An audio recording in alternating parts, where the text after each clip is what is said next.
Jeffrey Fischer. He's a retired American Air Force colonel, and he joins us live now from Vienna. Thank you so much for being with us on the program. Let me first get your thoughts on the overall war since the day it started to date.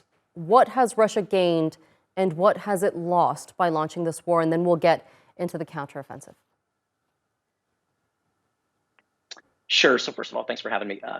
Russia started this war. If we go all the way back to in 2014, so we're 7 years into a war, and Russia at the time in 2014 was believed to be the second greatest army in the world, and in their own world, they believed that they could go against a third-rate nation and defeat them. They clearly have proven that they cannot.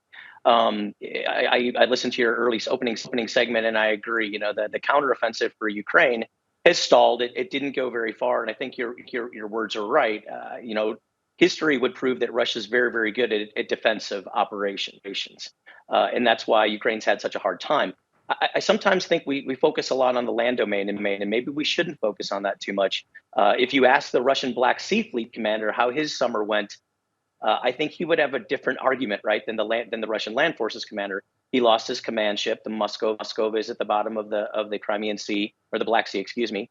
He lost a submarine, he lost 2 other vehicles, and now Russia signed a contract to open up their a naval port in Odessa because it's just untenable to keep their naval assets in Crimea.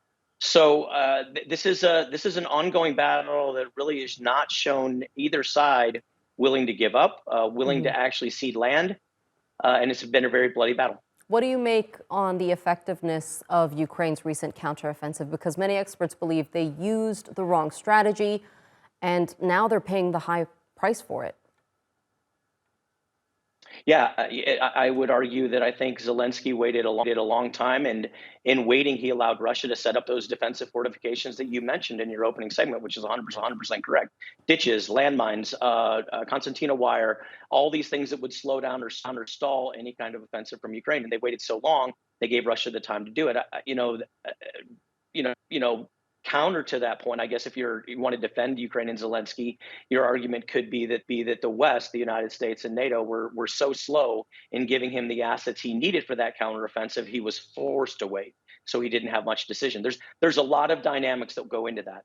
Indeed. So aid is also a major issue, as you mentioned, with the EU and the US unable to come to a consensus on whether or not they should pass those aid packages that are worth millions of dollars. How desperate is Ukraine at this point? Just sitting by and waiting. Yeah, I've served for 30 years and I've been in 7 wars. Desperate's not a word that I like to use when I'm talking about military. They're concerned. I think it's fair to say that. And there's a lot of stuff that the president of the United States right now could do in presidential drawdown authority that he's chosen not to do for whatever reason. And perhaps maybe that's a great question for the United States. This all doesn't fall on the Republicans' hands. But as for NATO and the NATO nations, the European NATO, if we would say, and I'm more talking about Western Europe here. I'm not so much talking about Turkey. Clearly, a year and a half ago, they were supposed to start building arms and generating their military defense industrial base, and they really haven't done it yet. And I'm not so sure why. So those are fair questions as well.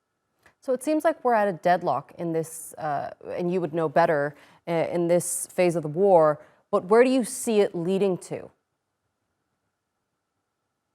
Yeah, so I'm a big fan of Clausewitz, who is a military strategist, and right now you've got a situation in Ukraine where the Holy Trinity, the people, the government, and the leadership are all still committed to this war. So I don't see Ukraine giving up or willing to go to the discussion table. And I think if you're the West, even if Putin did want to go to the discussion table, I think that history over the last 10 years shows that he's not really good at keeping promises. So what would be the point to go to that discussion table, which means, unfortunately, more fighting for the foreseeable future into the spring. I think if you're Ukraine, you look forward and optimistic that you're probably going to get F-16s in the spring. I don't think it's going to be a wonder weapon or a Wunderwaffen, if you will, right? But I think it will make a difference in the battle space. I think air defenses have really been stretched really thin. So perhaps the air domain can open up, and that might change things on the ground. Colonel Jeffrey Fischer, thank you so much for being with us here on the NewsHour and sharing that analysis with us. I appreciate it.